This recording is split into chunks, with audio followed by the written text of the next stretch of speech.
विकास पुरुष माननीय मुख्यमंत्री बिहार नीतीश कुमार जी का स्वागत अभिनंदन।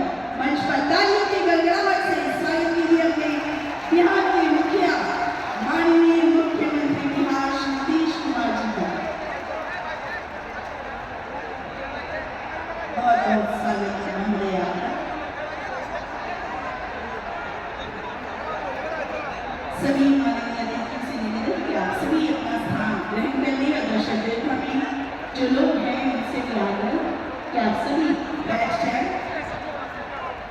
हमारे बीच महामहिम राज्यपाल बिहार, उनका भी आगमन हो चुका है। जोरदार तालियों के साथ उनका अभिनंदन स्वागत। माननीय राज्यपाल बिहार, आपका अभिनंदन स्वागत इस ऐतिहासिक कार्यक्रम में।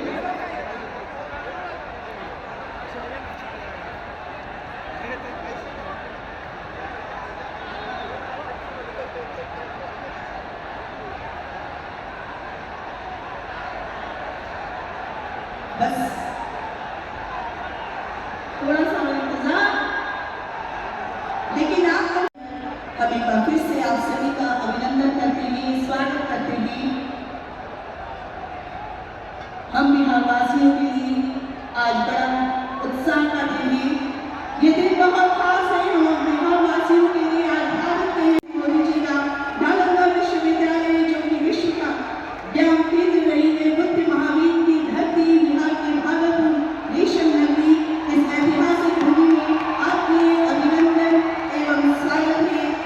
माननीय प्रधानमंत्री महोदय का आपका यहाँ आना हम सबके लिए सौभाग्य का विषय है। आपकी उपस्थिति में हमें गौरवान्वित किया है। कर्तव्य ध्वनि से आप माननीय प्रधानमंत्री महोदय का स्वागत करें।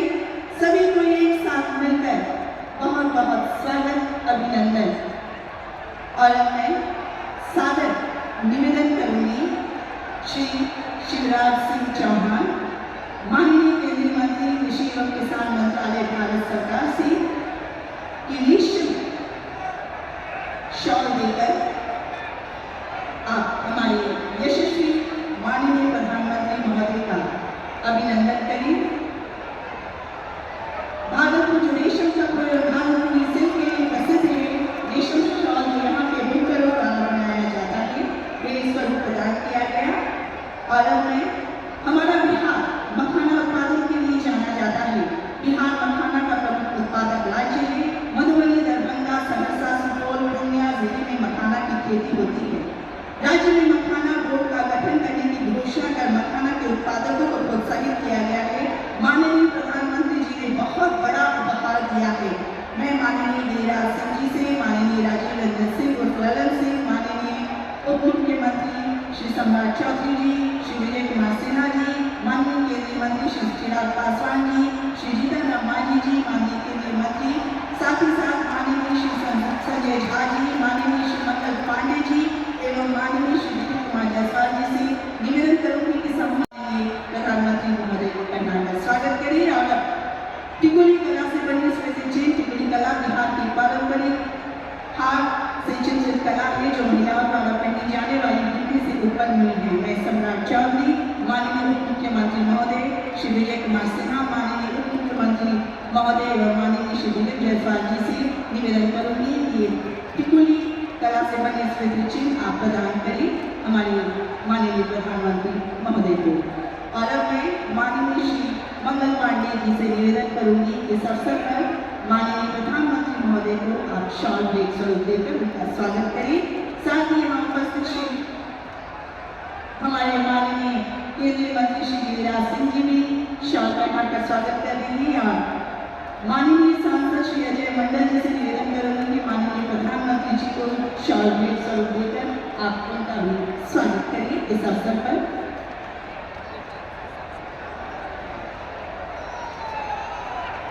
बहुत बहुत धन्यवाद। हमारे माननीय श्री दिलीप जायसवाल सर की अभिनंदन कर रही हूँ। माननीय प्रधानमंत्री महोदय का आभार।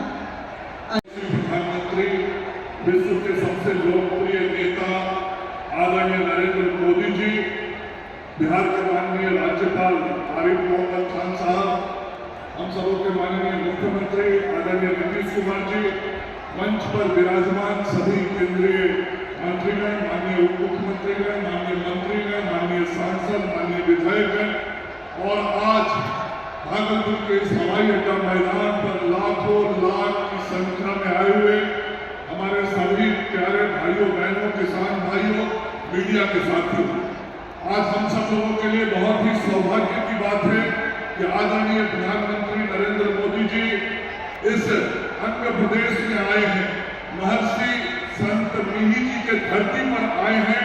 हम एक बार यहाँ उपस्थित सभी लोगों से आग्रह करेंगे कि खड़े होकर अपने आदरणीय प्रधानमंत्री जी का इस आंध्र प्रदेश में जोरदार स्वागत और अभिनंदन तालियों की गड़गड़ाहट के साथ पहले जोरदार ताली बजनी चाहिए। आदरणीय प्रधानमंत्री जी, हम आपके आभारी हैं कि आपने मोतिहारी बिहार में लगभग 34 करोड़ रुपए की लागत से निर्मित सेंटर ऑफ एक्सीलेंस को राष्ट्र को समर्पण। बिहार के बरौनी में लगभग 113 करोड़ रुपए की लागत से एक नए दुग्ध संयंत्र, रुपये 526 करोड़ की लागत से तैयार 36.45 किलोमीटर लंबे डबलिंग ऑफ वारसलीगंज नवादा तिलैया को राष्ट्र को समर्पण। तत्पश्चात 47 करोड़। इसके साथ ही ऑडियो वीडियो प्रस्तुति द्वारा इसके बारे में महत्वपूर्ण जानकारी प्राप्त करेंगे।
यशस्वी प्रधानमंत्री श्री नरेंद्र मोदी जी के नेतृत्व में हमारे किसानों की समृद्धि के लिए और खेती को आधुनिक और लाभकारी बनाने के लिए बीते 10 वर्षों में अथक और समग्र प्रयास किए गए हैं। हमारे मेहनती किसान भाई बहनों के हितों के लिए समर्पित भारत सरकार सिंचाई से लेकर खाद, बीज और बीमा से लेकर बाजार तक, क्रेडिट कार्ड से लेकर ड्रोन के उपयोग तक और FPO से लेकर किसान समृद्धि केंद्र तक ऐसे कई पहलों से कृषि क्षेत्र को नई मजबूती दी है। आज हमारी सरकार का हर निर्णय, हर नीति विकसित भारत को समर्पित है और विकसित भारत का बहुत बड़ा आधार हमारे किसान हैं। किसानों को सशक्त बनाने की दिशा में आज कई बड़े कदम उठाए गए। इसी दिशा में किसानों को सशक्त बनाने और उनकी मेहनत व समर्पण को सम्मान देने के उद्देश्य से शुरू की गई प्रधानमंत्री किसान सम्मान निधि योजना ने 6 वर्ष पूरे कर लिए हैं। ये योजना विश्व की सबसे बड़ी डायरेक्ट बेनिफिट ट्रांसफर DBT योजनाओं में से एक है। इस योजना के तहत किसान भेजी जाती है। अब तक करीब 3.5 लाख करोड़ रुपए की राशि सीधे किसानों के बैंक खातों में ट्रांसफर की जा चुकी है, जिससे उनकी आर्थिक स्थिति मजबूत हुई है। PM किसान के 85% से अधिक लाभार्थी छोटे व सीमांत किसान हैं। इस योजना में महिला किसानों की भागीदारी भी लगातार बढ़ रही है, जिससे ग्रामीण अर्थव्यवस्था में महिलाओं की सशक्त भूमिका को बल मिल रहा है। PM किसान से किसान साथियों को नए कृषि उपकरण, उच्च गुणवत्ता वाले बीज और उर्वरक खरीदने में मदद मिली है, जिससे उत्पादकता बढ़ी है और उनकी आय में वृद्धि हुई है। PM किसान के मजबूत डिजिटल इंफ्रास्ट्रक्चर और पारदर्शिता ने बिचौलियों की भूमिका को समाप्त कर दिया है। 9 लाख से ज्यादा वन क्षेत्र के किसानों और 16,500 से अधिक सीमावर्ती गांवों के किसानों को भी योजना का लाभ मिल रहा है। कृषि और किसान कल्याण को प्राथमिकता की उपज का उचित मूल्य दिलाने के लिए गत 10 वर्षों में 20 लाख करोड़ रुपए से अधिक की राशि से MSP पर गेहूं, धान, कपास, दलहन और तिलहन फसलों की खरीद की है। इतना ही नहीं, 12 लाख करोड़ रुपए की उर्वरक सब्सिडी से किसानों को उचित मूल्य पर पर्याप्त और गुणवत्ता वाले उर्वरक की उपलब्धता सुनिश्चित की है, जो भारत सरकार की सतत प्रतिबद्धता को दिखाता है। माननीय प्रधानमंत्री श्री नरेंद्र मोदी जी के नेतृत्व में केंद्र सरकार पशुपालकों की आय वृद्धि के लिए निरंतर प्रयासरत है। इन्हीं सभी प्रयासों के कारण आज भारत विश्व में दुग्ध उत्पादन में प्रथम स्थान पर है। साथ ही पशु रोगों की रोकथाम के लिए मुंह और खुरपका रोग यानी FMD के 100 करोड़ से अधिक टीके लगाए जा चुके हैं। इस साल के बजट में भी किसान कल्याण के लिए कई महत्वपूर्ण निर्णय लिए गए। धन धान्य कृषि योजना शामिल है, जो कम उत्पादकता वाले 100 जिलों में सिंचाई, गुणवत्तापूर्ण बीज और खाद उर्वरक प्रदान कर भूमि की उपजाऊ क्षमता बढ़ाने पर केंद्रित है। इसके अलावा कपास उत्पादकता एवं दलहन आत्मनिर्भरता मिशन के तहत किसानों को अधिक उपज, उचित मूल्य और निर्यात के अवसर उपलब्ध कराने का लक्ष्य है। बिहार में मखाना बोर्ड की स्थापना से मखाना उत्पादन को बढ़ावा मिलेगा, जिससे किसानों को बेहतर कीमत और प्रसंस्करण सुविधाएं मिलेंगी। आज प्रधानमंत्री श्री नरेंद्र मोदी जी द्वारा PM किसान सम्मान निधि की 19वीं किश्त के तहत 9 करोड़ 80 लाख से अधिक किसानों के बैंक खातों में 22,000 करोड़ रुपए से अधिक की सम्मान राशि का सीधा हस्तांतरण किसान सम्मान की इसी अटूट श्रृंखला का प्रमाण है। इसके साथ ही प्रधानमंत्री जी के द्वारा 10,000 किसान उत्पादक संगठनों का राष्ट्र को समर्पण, भारत सरकार के राष्ट्रीय गोकुल मिशन के तहत मोतिहारी में उत्कृष्टता केंद्र का लोकार्पण, जिससे भारत की देशी नस्लों के संरक्षण एवं संवर्धन को नई दिशा मिलेगी और 5 लाख से अधिक किसानों को लाभ होगा। आज बरौनी में दुग्ध संयंत्र का उद्घाटन भी डेयरी किसानों के हितों को सुनिश्चित करने की ओर अहम कदम है, जिससे डेयरी सहकारिता से जुड़े किसानों की आय में तेजी से वृद्धि होगी। ऐसे ही समर्पित प्रयासों से विकसित भारत के लिए समृद्ध किसान का संकल्प सशक्त होता है। बिहार, जहां बुद्ध को ज्ञान और महावीर को निर्वाण प्राप्त हुआ, कृषि बिहार की अर्थव्यवस्था का मुख्य आधार है और राज्य की 77% आबादी कृषि पर निर्भर है। राज्य के कृषि और से जुड़े क्षेत्रों के सतत विकास के लिए वर्ष 2008 में एक सुविचारित कृषि रोड मैप की परिकल्पना माननीय मुख्यमंत्री श्री नीतीश कुमार जी द्वारा की गई, जिसके चौथे संस्करण का शुभारंभ 18 अक्टूबर 2023 को भारत की माननीय राष्ट्रपति श्रीमती द्रौपदी मुर्मू जी द्वारा किया गया। वर्ष 2008 के प्रथम कृषि रोड मैप के 12 विभाग आपसी समन्वय से राज्य के कृषि और संबद्ध क्षेत्रों के चहुमुखी विकास के लिए कार्य कर रहे हैं, जिनके प्रभाव स्वरूप आज बिहार देश में मक्के का दूसरा सबसे बड़ा, गेहूं और चावल में छठा, मसूर में चौथा, मूंग और गन्ने में 5वां सबसे बड़ा उत्पादक राज्य बन चुका है। इसके अलावा बिहार देश का चौथा सबसे बड़ा सब्जी उत्पादक और 8वां सबसे बड़ा फल उत्पादक राज्य भी है। लीची, मशरूम और मखाना के उत्पादन में बिहार अव्वल स्थान पर है, जबकि आलू और आम में तीसरा, शहद में चौथा तथा केले में 7वां स्थान रखता है। देश के कुल मखाना उत्पादन का 90% उत्पादन बिहार में होता है। भारत सरकार द्वारा बिहार में मखाना बोर्ड की स्थापना का निर्णय लिया गया है। कृषि उत्पादन में हो रही उत्तरोत्तर वृद्धि के लिए बिहार को अब तक 5 बार कृषि कर्मण पुरस्कार से सम्मानित किया गया है। राज्य के 6 प्रमुख कृषि उत्पादों को GI टैग भी मिल चुका है। कृषि क्षेत्र में ये शानदार उपलब्धियां हासिल हुई हैं सरकार की नीति और यहाँ के किसानों की असाधारण मेहनत से, जिनकी द्वारा भी अपने मन की बात कार्यक्रम में की गई है। कृषि क्षेत्र के विकास में कृषि शिक्षा के महत्व के प्रति बिहार शुरू से ही सजग रहा है। वर्तमान सरकार द्वारा राज्य में कृषि विश्वविद्यालय एवं कई महाविद्यालयों की स्थापना की गई है।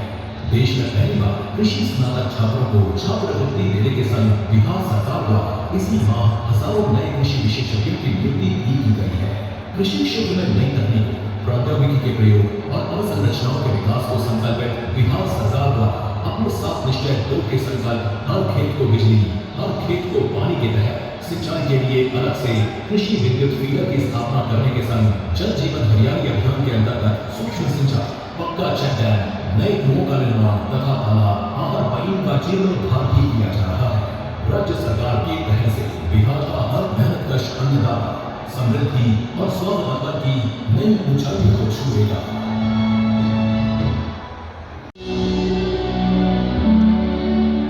विकसित भारत के लिए विकसित बिहार का निर्माण ये है डबल इंजन सरकार का संकल्प। बिहार वो धरती है जिसने सदियों तक देश का नेतृत्व किया। विकसित भारत के लिए बिहार का विकसित होना उतना ही जरूरी है। प्रधानमंत्री मोदी जी ने इस साल के बजट में बिहार को रेलवे के लिए रिकॉर्ड 10,000। आज बिहार में 12 वंदे भारत ट्रेनें एवं देश की पहली अमृत भारत एक्सप्रेस ट्रेन चल रही है। इसी श्रृंखला में आज बिहार को 2 नई ट्रेन परियोजनाओं की सौगात मिल रही है। रेलखंड का दोहरीकरण 500 करोड़ रुपए से अधिक की लागत से बना 36 किलोमीटर लंबा ये रेलखंड यातायात क्षमता बढ़ाने के साथ ही रेल लाइन और सहयोगी लाइन पर ट्रैफिक दबाव को भी कम करेगा। इसका लाभ नवादा और आसपास के जिलों की बड़ी आबादी को तो मिलेगा ही, साथ ही दिल्ली हावड़ा मार्ग पर यात्रा करने वाले यात्री भी लाभान्वित होंगे। दूसरा प्रोजेक्ट है करीब 50 करोड़ रुपए की लागत वाला इस्माइलपुर। इससे औरंगाबाद जिले में रेल एवं सड़क यातायात सुगम और सुरक्षित होगा। स्थानीय लोगों को रेलवे क्रॉसिंग पर अब रुकना नहीं पड़ेगा और वे निर्बाध यात्रा कर सकेंगे। बिहार के लोगों के हितों के लिए और बिहार के समग्र विकास के लिए केंद्र और बिहार की डबल इंजन सरकार ऐसे ही समर्पित प्रयास करती रहेगी। हृदय की गहराइयों से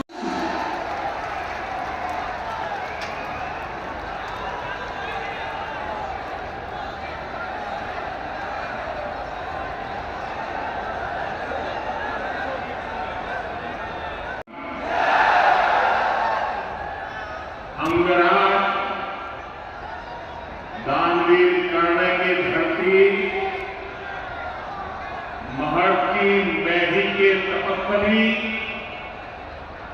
भगवान वासुपुत्र के पंच कल्याण भूमि विश्व प्रसिद्ध विक्रमशिला महाविहार बाबा बूढ़ानाथ के पवित्र भूमि पे सब भाई बहन सभी के प्रणाम कीजिए।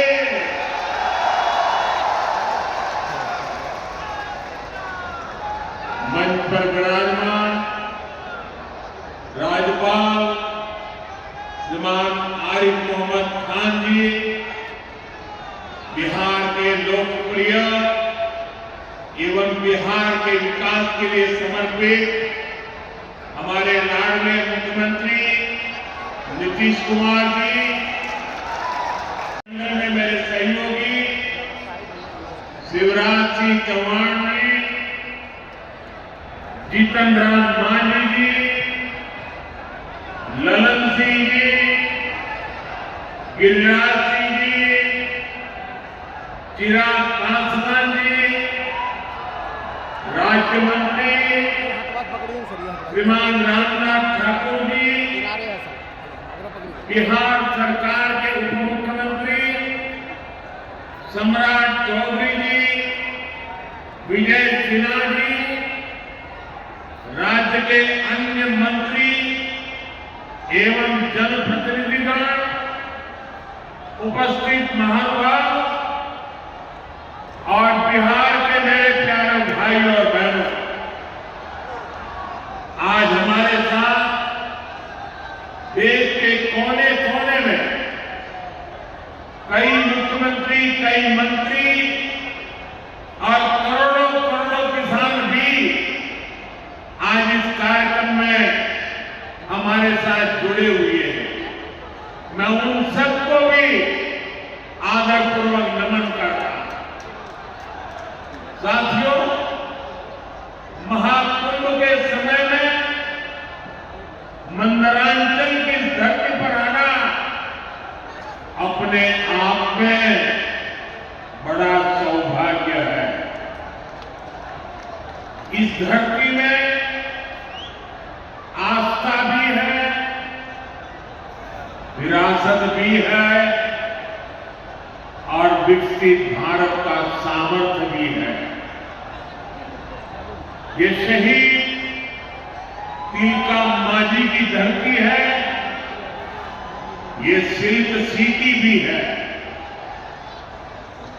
बाबा अज गैबीनाथ की इस पावन धरा में, लेकिन ये मोदी है, ये नीतीश जी है जो किसानों के हक का किसी को नहीं खाने देंगे। जब ये कांग्रेस वाले, जंगल राज वाले सरकार में थे तो इन लोगों ने खेती का कुल जितना बजट रखा था उससे कई गुना ज्यादा पैसा को हम सीधे आप किसानों के बैंक खातों में भेज चुके हैं। ये काम कोई भ्रष्टाचारी नहीं कर सकता। ये काम वही सरकार कर सकती है जो किसान कल्याण के लिए समर्पित है। साथियों, कांग्रेस हो, जंगल राज वाले हो, आय को बढ़ाने में एनडीए सरकार पशुपालन को बढ़ावा दे रही है। पशुपालन गांव में हमारी बहनों को लखपति दीदी बनाने में भी बहुत काम आ रहा है। देश में अभी तक करीब 1.25 करोड़ लखपति दीदी बन चुकी है। इनमें बिहार की भी हजारों जीविका दीदियां शामिल है। बीते दशक में भारत में दूध उत्पादन 14 करोड़ टन से बढ़कर, ये याद रखिए, 10 साल में 14 करोड़ टन दूध उत्पादन से बढ़कर के 24 करोड़ टन दूध उत्पादन हो रहा है। भारत ने दुनिया के नंबर 1 दूध उत्पादक के रूप में अपनी भूमिका को और सशक्त किया। इसमें बिहार की भी बहुत बड़ी भागीदारी है। आज बिहार में सहकारी